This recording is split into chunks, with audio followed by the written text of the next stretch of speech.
"150 years ago, a school in Pittsfield, Maine, quietly made its first appearance on history's 19th century stage. Now striding confidently through the 21st century, Maine Central Institute is preparing for a bright future by celebrating a vibrant past." In the 1860s, about a decade after Bates College was founded in Lewiston, Maine, the leaders of Bates realized that they needed a feeder school to prepare students appropriately. And so they began looking for a new location. Pittsfield had actually been one of the top choices for Bates College, but it ultimately went to Lewiston. Pittsfield was an interesting town in the 1850s. The railroad came into Pittsfield, and because of that, they were experiencing a huge boom in both construction and industry. And so it was kind of an awakening, up-and-coming town. So Orrin Cheney, who was the founder of Bates College and is also considered one of the founders of MCI, joined with several other Pittsfield area residents and requested a charter of incorporation from the Maine legislature, which they received on February 1st, 1866. So the first term began on August 30th of 1866, and there were 32 females and 51 males. There were two kind of courses you could take, either the college prep course for males or the ladies course for females. It was interesting that when the first term started, there actually wasn't a campus. So basically where the campus is now was a sheep's pasture, and the classes took place in private residences and then public halls in the town. And it wasn't until 1869, when Founders Hall was completed, that they actually had their first classroom space. I just heard recently a statistic that at the time MCI was founded, only about 2% of Americans were actually able to attend high school. So it's pretty interesting that MCI was created in that time and seemed to have been pretty successful in terms of the number of students who attended. I also think it's interesting, when the school first started, for the first term, English class cost, I think it was $4. And then the languages class, which would be Latin and Greek, it was $5. So it's interesting to think about the difference in what it costs to attend school from the 1866 until now. The school was definitely impacted by World War I, World War II, the Vietnam War. Because of that, the student demographics really changed. We have lots of students in the 1940s who actually went away and then came back and finished their degree after the war.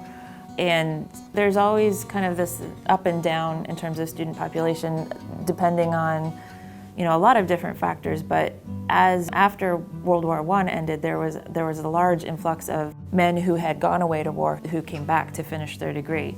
And there was actually a really interesting pilot training program that happened in 1942 because of our proximity to the Pittsfield airport.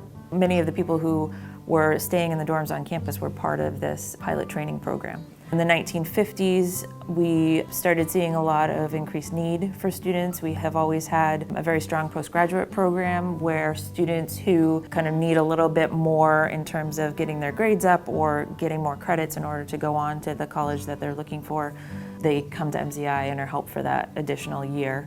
That became pretty popular, I think. In the 1950s, we had a lot of students here for those programs.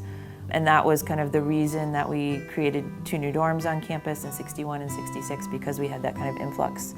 In the 1960s and 70s, we had the split with the town where the students from the local area went to Warsaw High School. So that decreased our student population pretty significantly. It was definitely kind of a growing pain, and I'm really happy that it was resolved. In the 1980s, there was again kind of an increase of students. There were a lot of students, international students coming in. We had a lot of students from Bermuda in the 1980s, which was fantastic. The 1990s, we started kind of reaching into other markets in terms of our students. The population again in the 90s kind of depended again on the year in terms of how many students we had. I know in my class, I graduated in 1997, and we had about 79 students who graduated. If you look at my mom's class, which is 1967, she had about 140. And then this year we just graduated about 130. So it really just kind of goes up and down depending upon the demographics in the area and then the students who are boarding on campus. I think that we're really fortunate to have such an amazing full history. It's really hard to condense 150 years into just a few minutes, but I find it fascinating, all of the buildings when they were created on campus, and then what Pittsfield was like actually as a town when MCI was created, and then all the way up to today, because clearly Pittsfield's history is strongly intertwined with MCI's. We're very fortunate that the founders of MCI had the foresight to create they called it a literary institution, and that as a school, we're very fortunate to be an independent town academy and have the ability to make changes and adapt to the students' needs. That wouldn't have been possible without what the founders did and then all of the school leaders throughout the years in making MCI what it is today.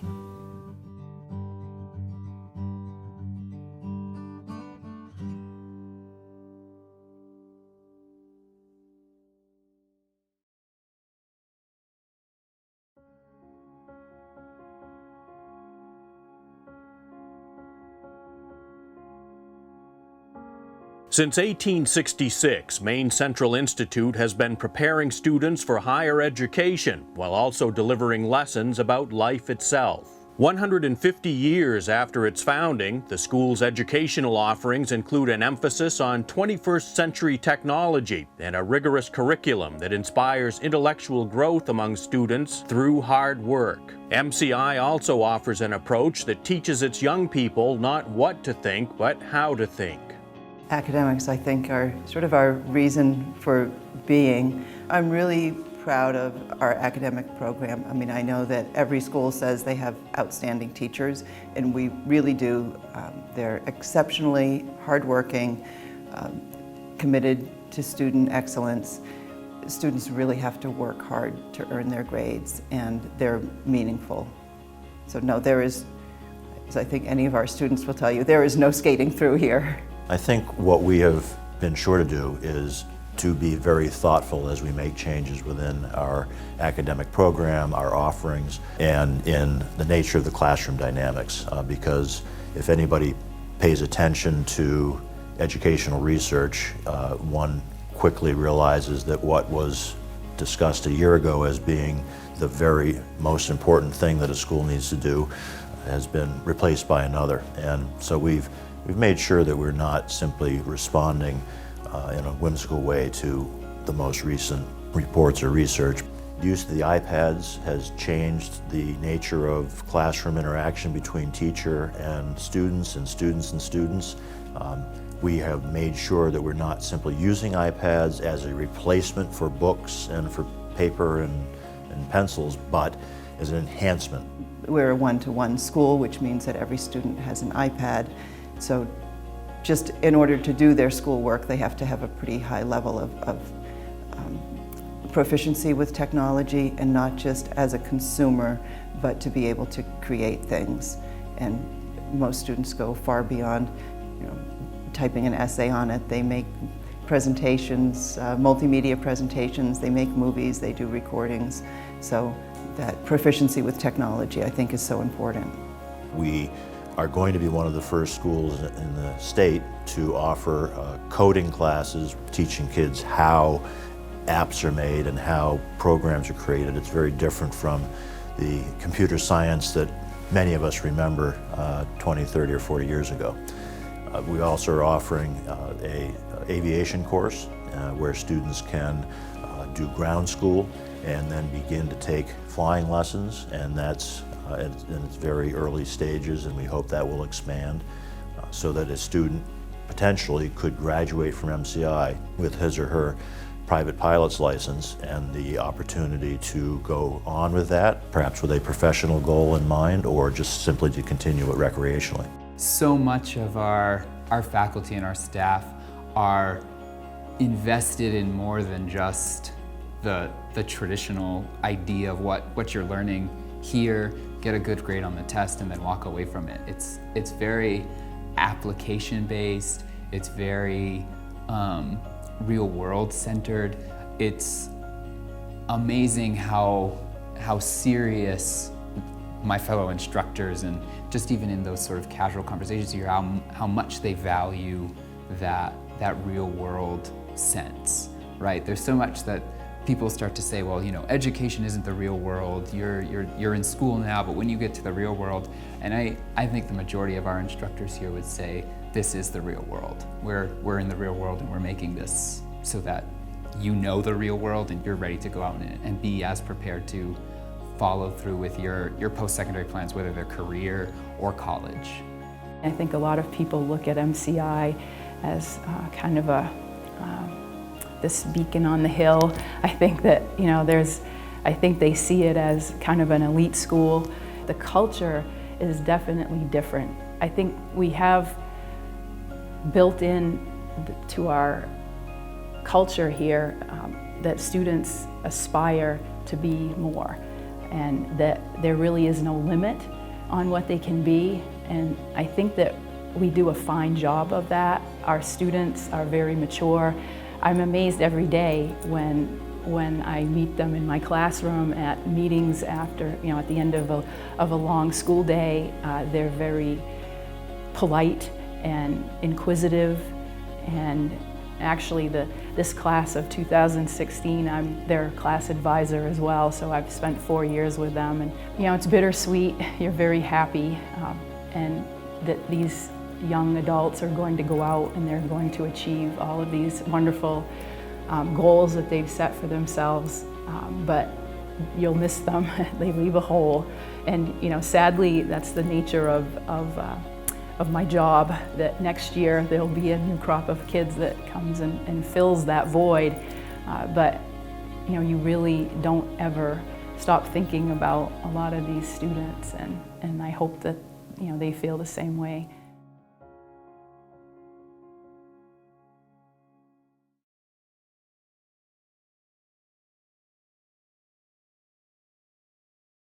At Maine Central Institute, there's an expectation that every student will be impacted in some way by the arts. That includes not only the students that play notes, but also those who have heard many, not just the young artists that create illustrations, but also those who have seen many. At MCI, there's a belief that human beings who have an understanding of the arts are more well-rounded people.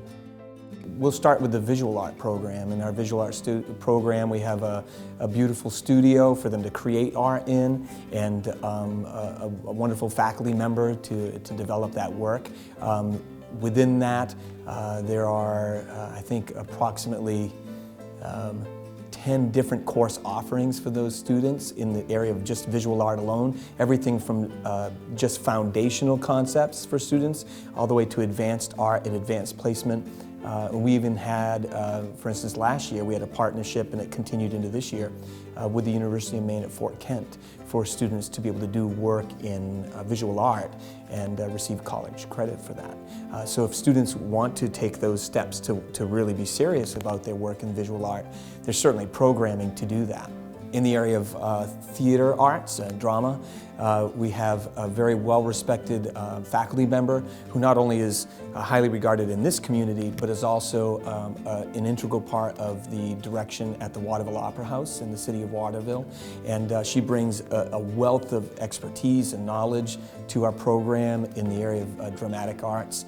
And again, we have a full offering of courses, but also after-school programming too. But students can learn right in the classroom acting techniques and technical theater techniques, everywhere from costume design and building to makeup and that kind of artistry that goes into it, along with the acting fundamentals piece. So it's a very vibrant offering there as well. I think one of the things that MCI does very well with its curriculum is provide opportunities for students to connect what's happening in the classroom with what's happening out in the real world. And theater does that. You know, theater is not only studied as an art form, but it's an opportunity for us to connect with our history. So an opportunity to look backwards and move forward. It's really an essential part, as I believe all arts are. Music, dance, visual art, and theater, essential part of a full education. And MCI does an excellent job recognizing that and supporting that. The beauty of, I think, the arts and multicultural classrooms is that you don't always have to speak the same language in order to make yourself understood. So students in an improvised acting scenario, students painting a set, you don't have to all be speaking English. You can work toward a common goal, and I would make that assumption about any of our classrooms here, that we're all doing the same thing. We're all working on a common goal, common learning target, skill that we're trying to develop or learn and apply. And I just happen to have a classroom where you can have fun. You can act out, and it's okay. It's not just only, okay, you come in and see the show on stage, you clap and happy, and here we go, the night is over. So it comes to fulfill that experience for the audience, it takes a lot. So there is a lot of rehearsals, and this is after their regular classes, so that's something extra they always get. When you rehearse for a certain part, you have to be able to learn how to become to be that character, what you're trying to portray. So I have to say, on top of their dance skill, our dancers are supposed to have acting skills as well, because they have to perform. And also being in the theater itself and going through the specific, we call them routines, but they're much deeper than that. How to behave backstage, how to behave on stage, how to in a certain way to learn how to camouflage. Maybe there is some mistakes happening by whatever the reasons. Maybe music stopped playing. We had those situations when somehow, because it's electronic, so you can't fight with them. So the music could stop playing, and our dancer will make the choice automatically to continue perform his or her choreography. And I think it has to do with the training that they get here, because probably average dancer will be very much lost and stopping their performance and big eyes, and that's it. So night is over. So our dancers train in that manner. In the area of music, we have a very broad offering. We have students can study what are very typically found in schools with a wind ensemble or concert band program of study or a choral music study. But we also have students studying piano. We have currently, I think the number's at 58 students studying piano. This year there will have been about, another 60 or 70 students that studied guitar here, along with the very typical program in concert band or concert choir. And in addition to that, we have a number of jazz ensembles, instrumental and vocal jazz ensembles that are offered, and students can study that through the day and after school opportunities as well. I believe that the arts are really present in everything around us, and helping to open people's eyes to that and their ears to that and their hearts to that really does encourage a lot of discussion about some things that we may struggle with, and I think the arts are really at the center of helping us to have those kinds of discussions in positive kinds of ways. I think there are a lot of things that are discussed in our world that if they were done from an artistic kind of creative way, might yield a lot different results than just coming at it with less of that kind of approach. I'm not afraid to say it's like a pearl, that it's very unique and very original to its own shape and size and luster. So, and that's what I believe MCI stands for me in here. It's that special gem that our community has, and I always feel that the art it is very, very important ingredient in development of any human being. Because unfortunately, when people not culturally enhanced, they're not the best people, and they're not the people who you want to be around. And also some people just by the way where they've been born or maybe how they were raised, not always have that opportunity to be exposed to them. It's not because they don't really want to expose to art, to be exposed to the arts, but it's because they just don't get that chances. And I think that's why it's very crucial to continue supporting arts program, either it's music or drama or dance or as a visual art, paintings and singing and everything else is because many people out there very gifted, and many people out there who wants to be exposed to those beautiful moments in their life, and I believe that MCI is a very strong component to that dream to come true.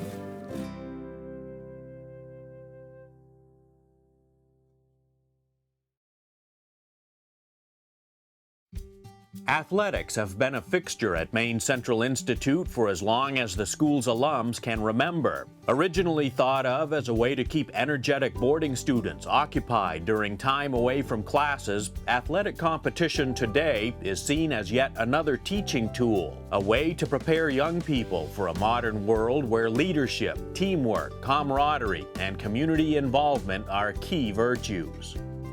We do have some banners over there that recognize championship teams that go back until the early, well, maybe the teens, the 1915, 1918 cross-country teams, I think, were state prep school champs.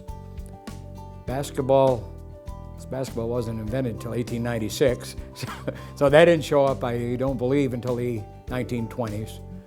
But their schedules were very brief. You know, they might play Kents Hill twice, Higgins once, and that would be a season. I'm a big believer in the connection between the playing fields and the classroom. Studies certainly show that kids who are involved in sports perform better in the classroom, whether it's the motivation to keep their grades up so that they can play, or it's better time management skills because they know that 3 to 5 is practice, so I better get my homework done at this time, or I better make better use of my study hall.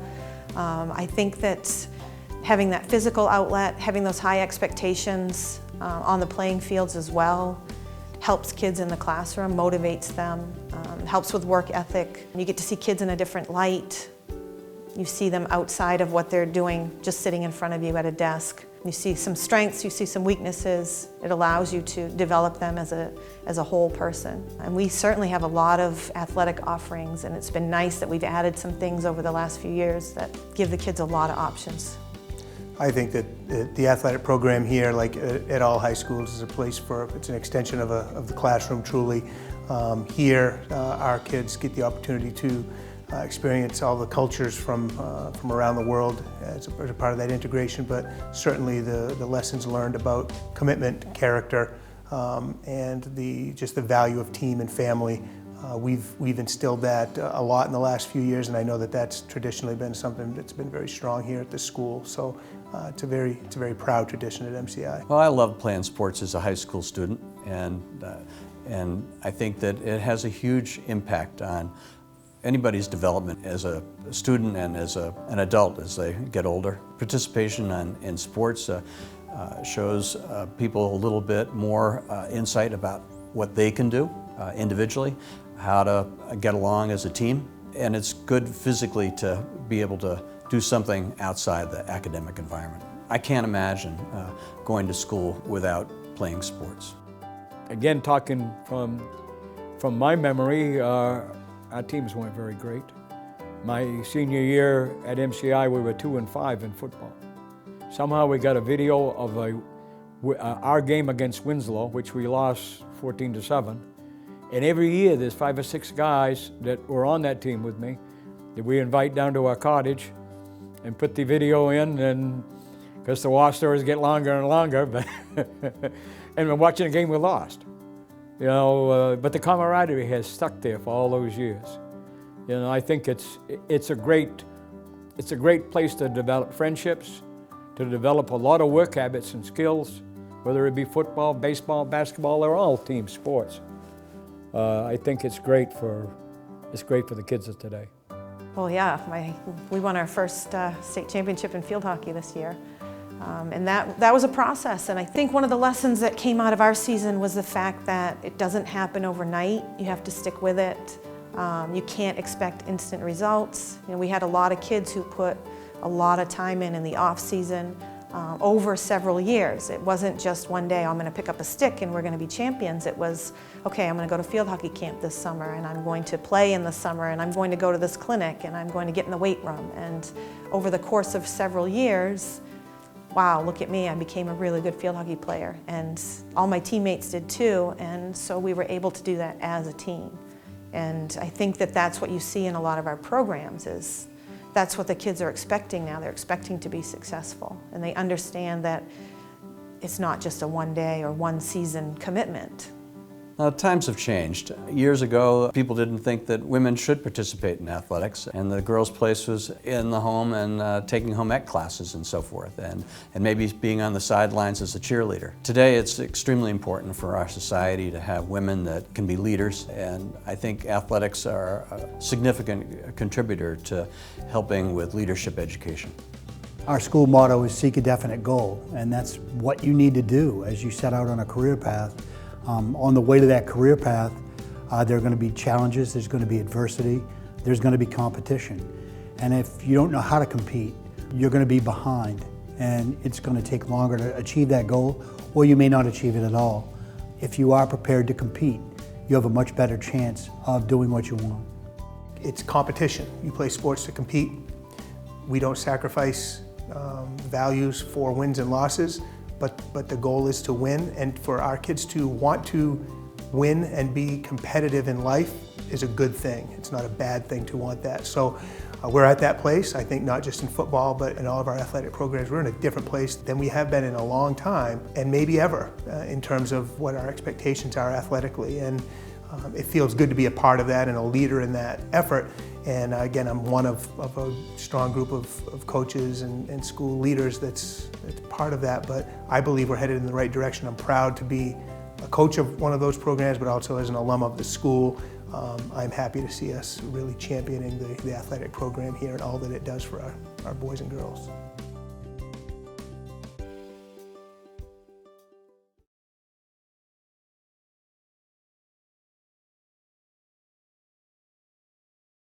After pursuing its teaching mission for the past 150 years, Maine Central Institute is as healthy an organization as it has ever been. Some have described this portion of the school's history as a renaissance, a time of enlightenment when all things appear to be possible. But even as MCI's most avid supporters look ahead to the next 150 years of greatness, those who are most knowledgeable are also aware that accomplishments don't happen without significant effort. We have expanded where other schools have been cutting. We have expanded our opportunities. We've added sports, we've added clubs to try to make sure that each student has some extracurricular activity in which he or she can engage. We've done the same in the arts. We've expanded our offerings in the arts as well, music in particular, and with some improved facilities, we'll be able to do that even more.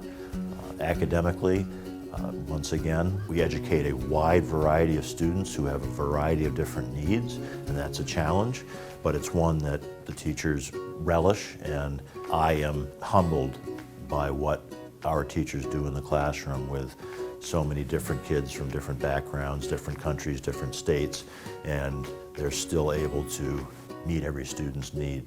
I think MCI has got a great future. There's a lot of support from alumni, and the faculty does a really great job. The leadership in the school is only going to bring the school to better places in the years to come. But I really expect that over the next few years, the school's going to continue to develop on many fronts. I think that the academic program of the school is going to continue to improve. The program for athletics and the athletic facilities are going to get a lot better. Performing arts, particularly the Bossoff Ballet, is a fantastic element of the school. I'm looking forward to seeing a performing arts center at the school where the performances can take place right on campus and really showcase an absolutely fantastic program. The growth and the future of the school is going to require enormous commitment from its alumni, and I hope that many of the alumni can join me and my family as we continue to support the school. At reunions, we have been very successful in getting good returns from our classes. Mine, the class of '64, occurred just a couple of years ago. We had, I think it was in the neighborhood of 105 or 110 still alive, of which about 55 showed up, which I thought was very good. You know, the memories are still there. The friendships remained kindled for all those years. I think in the early years, it's more, you know, hey, there's Sally, there's Billy, there's Joe. But now it's more, let's look at the school. Let's take a walk through. These are things that a public high school doesn't have the capacity to do. There's a very strong alumni association support committee at MCI that is constantly mailing and sending directions and keeping in touch with all the alum to get them involved in coming back for reunions and gathering at different gathering spots.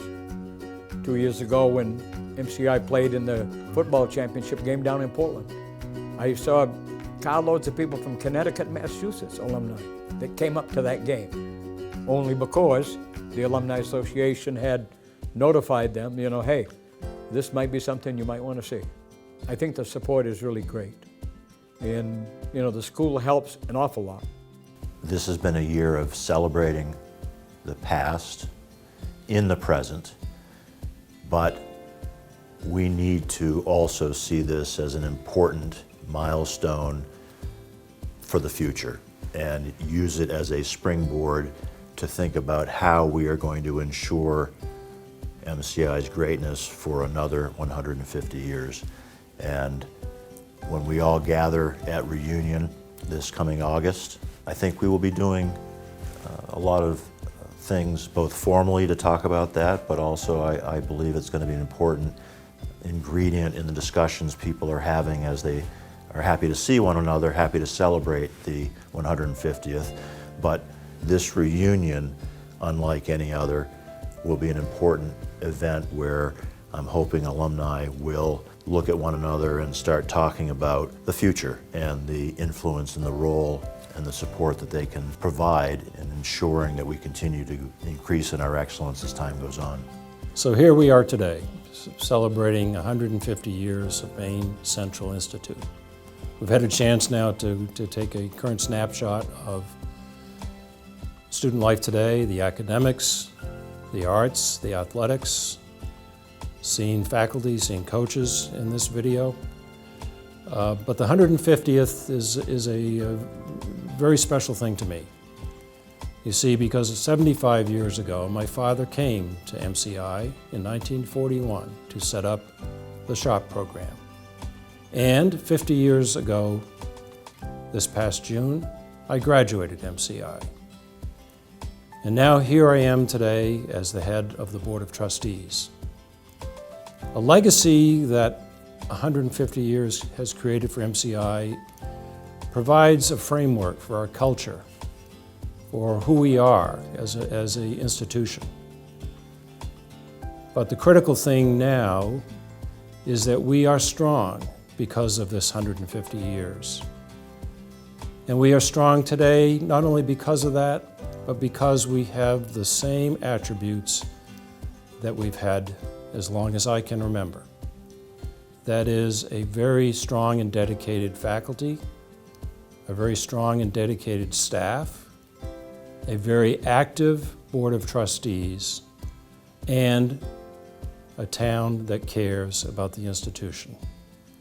This is why it is so important for you all to know that MCI will be strong today and will be stronger tomorrow for the very reason we exist, and that is to educate in the classroom and out our students today and those tomorrow. We will be here another 150 years.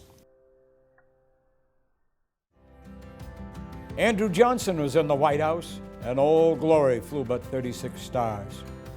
Our young nation was recovering from a bitter and bloody civil war. We bought Alaska from the Russians, and President Johnson escaped impeachment by a single vote. There was no World Series champ, Movie of the Year, or Dow Jones Industrials. But in the sleepy village of Pittsfield, a group of Free Will Baptists were together. Their names were Cheney, Weymouth, Knowlton, Hathorne, Stinson, Harmon, Connor, and Garish. They were the founding fathers of dear old Maine Central Institute. The year was 1866, and it was February 1st. Happy birthday, MCI.